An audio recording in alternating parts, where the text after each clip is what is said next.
잠잘 때 들려주는 이야기. 사는 게 힘드냐고 니체가 물었다.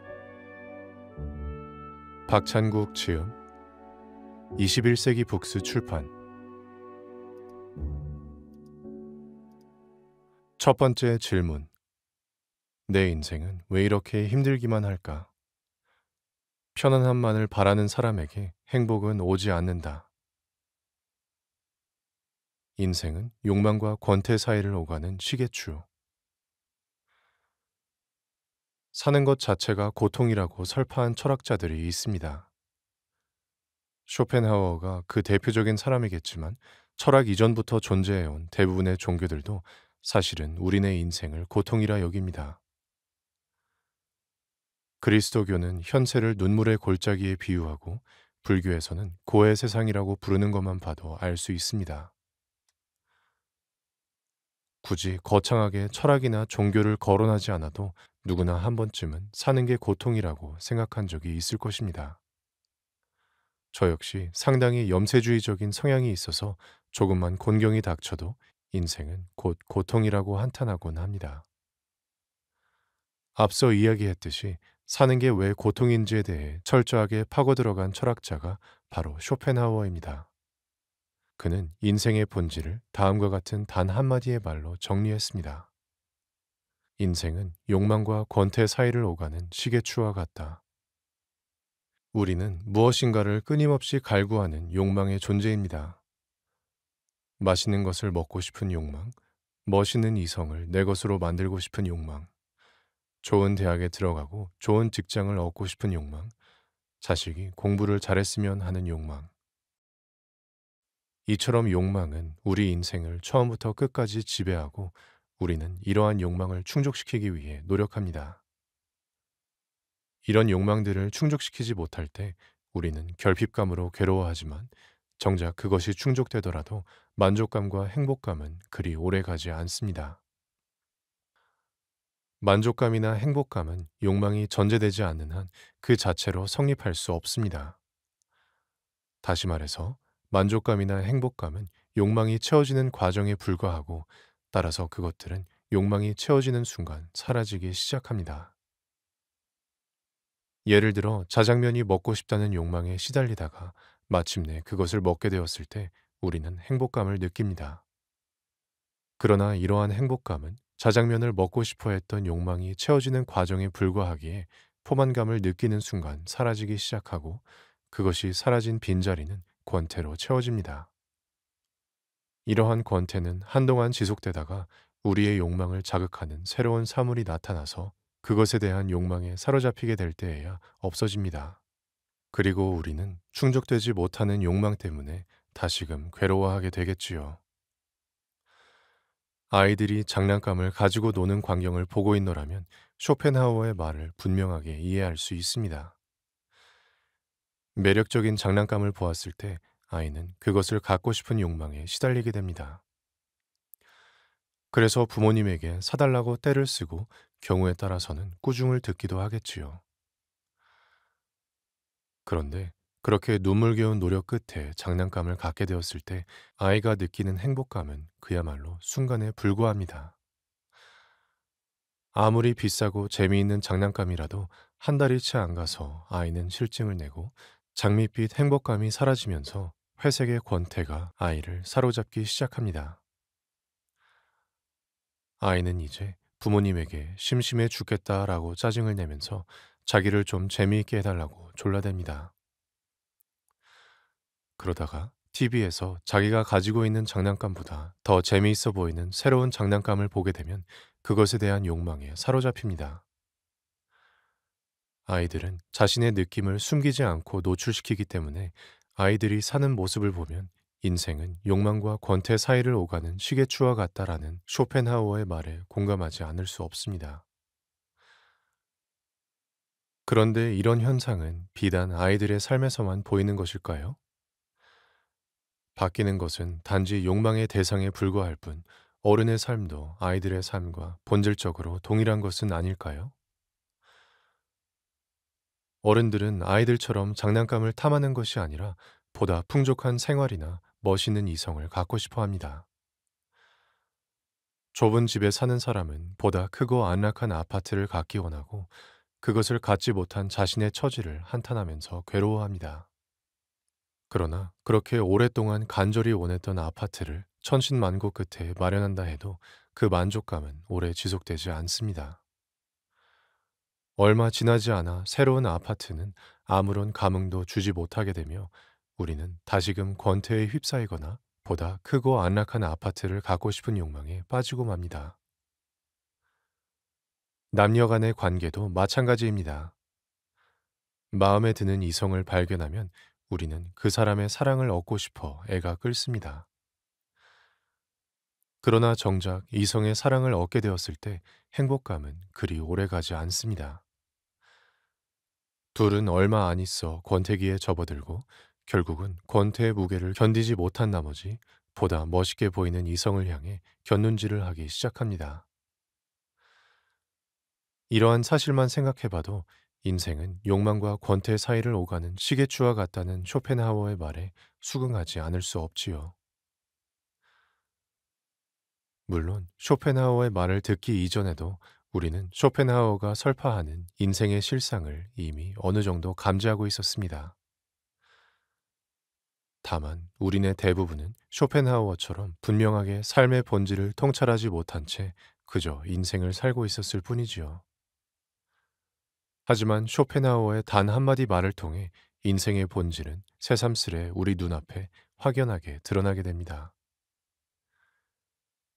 아마 이런 것이 철학과 과학의 다른 점이자 과학이 줄 수 없는 철학의 묘미일 것입니다. 과학은 우리가 전혀 알지 못했던 새로운 정보를 알려줍니다. 예를 들자면 생물학이 유전자를 발견하기 전까지 우리는 유전자에 대해서 전혀 알 수 없었습니다. 이에 반해 철학은 우리가 이미 삶 속에서 체험하고 있을 뿐 아니라 이미 어렴풋하게나마 이해하고 있는 것을 확실하게 개념화해서 우리 눈앞에 보여줍니다. 따라서 철학적 진리를 담은 말을 접하게 되면 우리는 그런 말은 나도 얼마든지 할 수 있었는데 저 사람이 먼저 말해서 기회를 놓쳐버렸네와 비슷한 생각을 하게 됩니다. 흔히들 제일 어려운 학문은 철학이라고 말하곤 하지만 이런 사실을 고려해 볼 때 철학은 오히려 가장 쉬운 학문이기도 합니다. 철학은 우리가 이미 흐릿하게나마 온몸으로 알고 있는 것을 분명히 보여주는 역할을 하기 때문입니다. 삶의 가치는 아무도 평가할 수 없다. 쇼펜하우어가 말하는 것이 인생의 전부일까요? 정말 우리의 인생은 그런 것에 불과한 것일까요? 그렇다면 우리는 인생의 실상에 절망하면서 염세주의자가 될 수밖에 없을 것입니다. 쇼펜하우어는 설령 사후 세계가 있다고 해도 우리는 그곳에서 고통에 시달릴 것이라고 보았습니다. 모든 욕망이 충족된 천국에서는 권태로 인해 고통에 시달릴 것이고 지옥에서는 온갖 결핍으로 인해 고통에 시달릴 것이라는 뜻입니다. 또한 그는 우리가 살고 있는 세계는 우리가 생각할 수 있는 세계 중에서 가장 악한 세계라고 말했습니다. 쇼펜하우어의 이 말은 이 세계는 생각할 수 있는 세계 중에서 가장 선한 세계라는 라이프니츠의 말을 패러디한 것이라고 할 수 있습니다.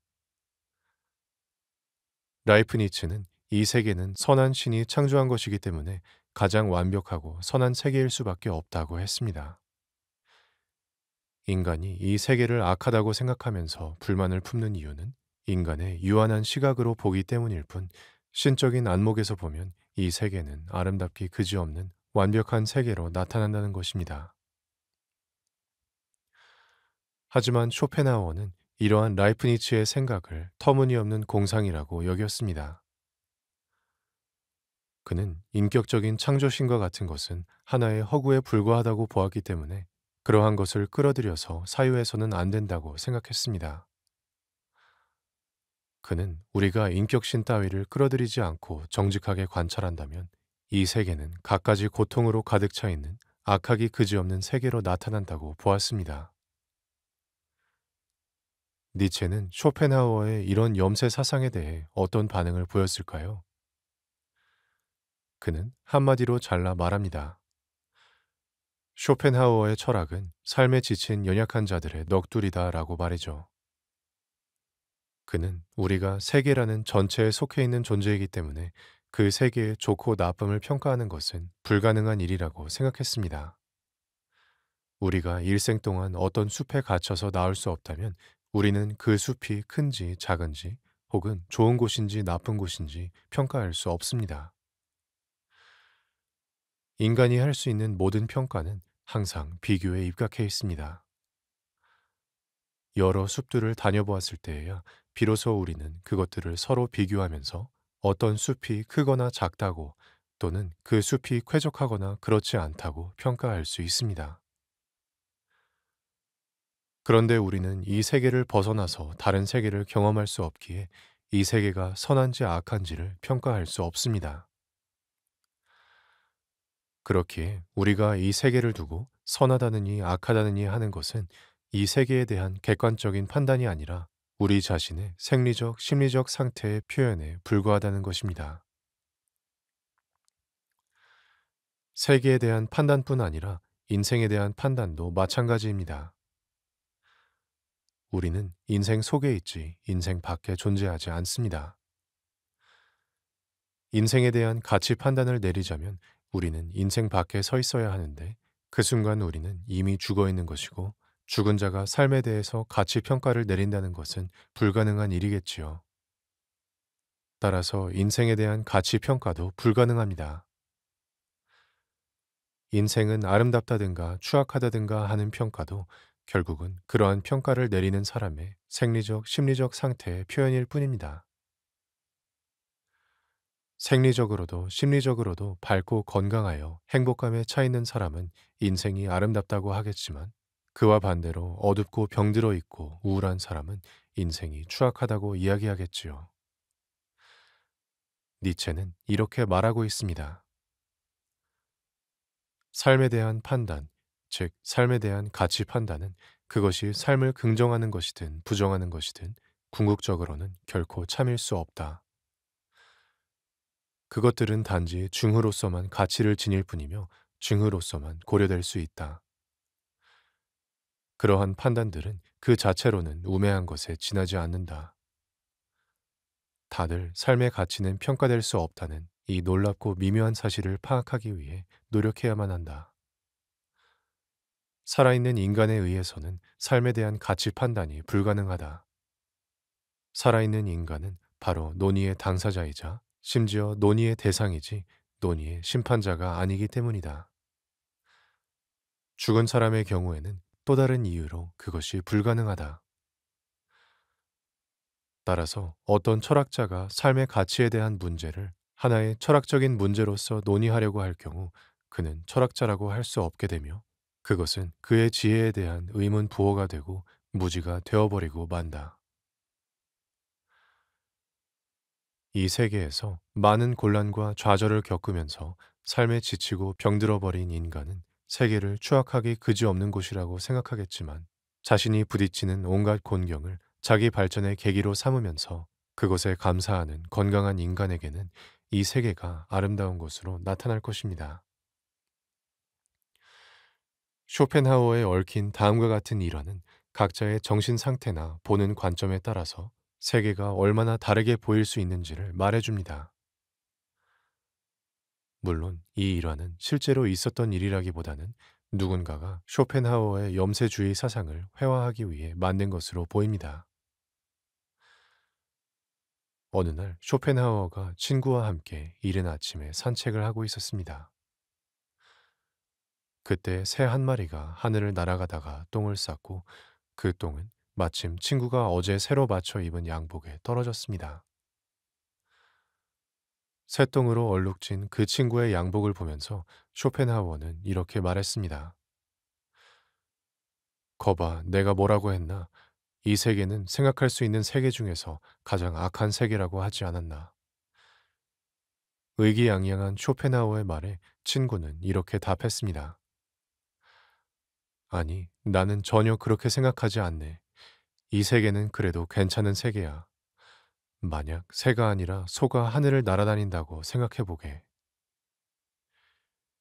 쇼펜하우어의 친구가 말하듯이 소가 하늘을 날아다니면서 똥을 싸대는 것보다는 새가 하늘을 날아다니는 세계가 훨씬 좋은 곳으로 느껴지지 않나요? 세계가 어떤 곳인가에 관한 문제는 이처럼 관점에 따라서, 그리고 그 세계를 사는 우리의 정신 상태가 어떠한가에 따라서 달라지기 마련입니다. 우리가 몰랐던 행복의 조건.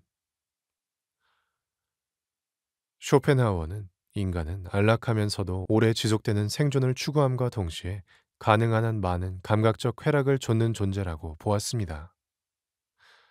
하지만 니체의 견해는 쇼펜하우어의 생각과 다릅니다. 니체에 의하면 쇼펜하우어식의 인간관은 물질적인 쾌락주의에 찌들어 있는 근대인의 인간관에 불과하고, 쇼펜하우어가 묘사하는 인간에는 인간의 참된 모습이 반영되어 있지 않습니다. 니체는 인간은 짧게 그리고 험난하게 살더라도 자신의 힘, 다시 말해 자신의 생명력이 고양되었음을 느끼고 싶어 하는 존재라고 봅니다. 단적으로 말해서 인간이 추구한 것은 장수와 안락한 삶이 아니라 힘의 고양과 증대라는 것입니다. 니체는 이렇게 말하고 있습니다. 그대들이 바라는 안락이라는 것은 우리들의 목표가 아니다. 그것은 우리들에게는 종말이라고 생각되는 것이다. 그것은 인간을 조소해야 할 것, 경멸해야 할 것으로 만드는 것이며, 인간은 그것에 의해서 자신의 몰락을 바라게 되는 것이다. 행복이란 무엇인가? 힘이 증가되고 있다는 느낌, 저항을 초극했다는 느낌을 말한다. 만족이 아니라 보다 많은 힘, 평화가 아니라 전쟁, 후력. 우리가 힘이 증대되었다고 느끼려면 어떤 저항이 있어야 합니다. 그 저항을 극복하는 것에 의해서만 우리의 힘이 강해졌다고 느낄 수 있기 때문입니다. 이러한 저항에는 가난, 전쟁터에서의 적, 또는 예술가가 자신의 앞에 두고 있는 소재 등 여러 가지가 있을 수 있겠지요. 인간들은 이러한 것들과 싸우고 그것들을 극복하면서 자신의 힘이 증대되고 고양되었다고 느낍니다. 니체는 바로 이렇게 힘이 증대되었다는 느낌이야말로 행복이라고 말합니다. 니체는 우리 인간에게는 자신의 힘을 고양시키고 강화하고 싶어 하는 충동이 있다고 보면서 그것을 힘의 의지라고 불렀습니다. 니체는 우리가 진실로 바라는 것은 단순히 안락하게 오래도록 연명하는 것이 아니라 자신의 힘을 증대시키는 것이라고 보는 것입니다. 이러한 힘의 의지가 우리를 근저에서 추동하고 있기에 우리는 나폴레옹 같은 사람을 보면서 경탄할 수 있고, 미켈란젤로나 괴테와 같은 사람들을 보면서 자신도 그들처럼 무언가 위대한 것을 성취해보겠다는 야망을 가질 수 있습니다. 그런데 인간이 이렇게 무엇인가 위대한 것을 성취하면서 자신이 고양되었다고 느끼는 데 있어 가장 중요한 것은 바로 자신과 싸우면서 스스로를 극복하는 것입니다. 우리는 안일함을 추구하려는 자기의 성향과 투쟁하면서 자신에 대해서 승리를 거두어야 합니다. 이렇게 자기를 극복하려 하는 인간은 이 세상에서 부딪히는 모든 곤경을 오히려 그것과의 대결을 통해서 자신을 고양시킬 수 있는 기회로 여기면서 환영합니다. 가장 정신적인 인간들은 그들이 가장 용기 있는 자들이라고 전제할 경우 단연코 가장 고통스러운 비극을 체험하는 자들이기도 하다. 그러나 그들은 삶이 그들에게 가장 무서운 적대적인 모습을 드러낸다는 바로 그 이유로 삶을 존경한다. 이에 반해 힘의 의지가 쇠약해지고 지쳐 병들어 있을 때면 인간은 편안함과 만족을 찾게 되고 자신과 투쟁하지 않으면서 사이좋게 지내는 것을 택하게 됩니다.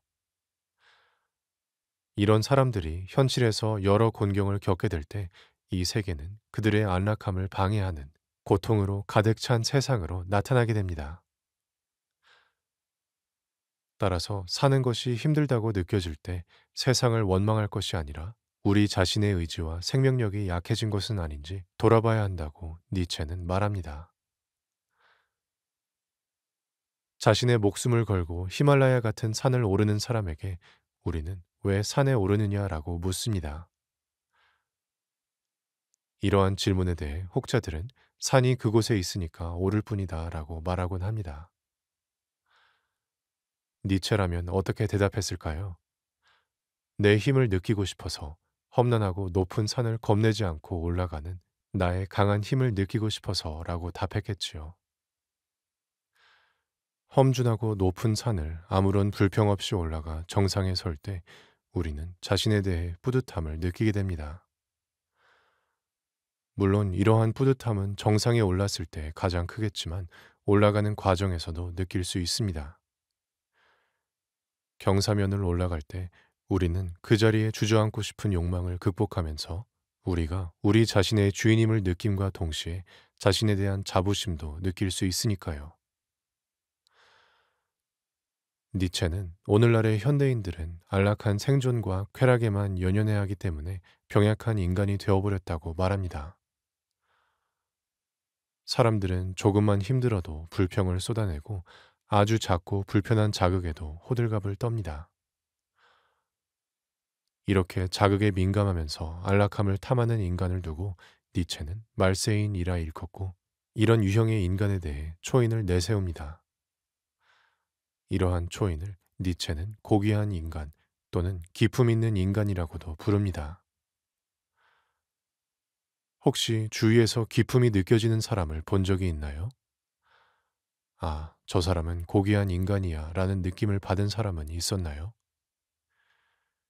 그런 사람은 피곤하다고 아무 데서나 드러눕는 인간이 아니라 피곤함에도 불구하고 꼿꼿한 자세를 잃지 않는 사람이고 어떠한 상황에서도 의연하고 당당한 사람입니다.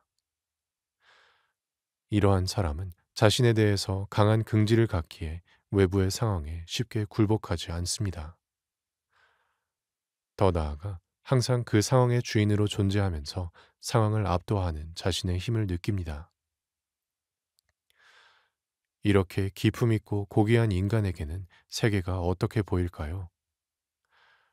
쇼펜하워가 말하는 것처럼 어둡고 우울하게 나타날까요?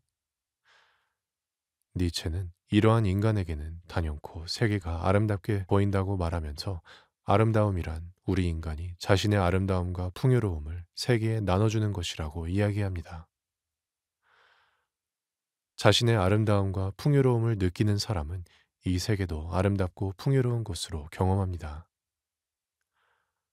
이런 사람은 직업적인 예술가는 아니더라도 이미 예술가라고 할 수 있습니다.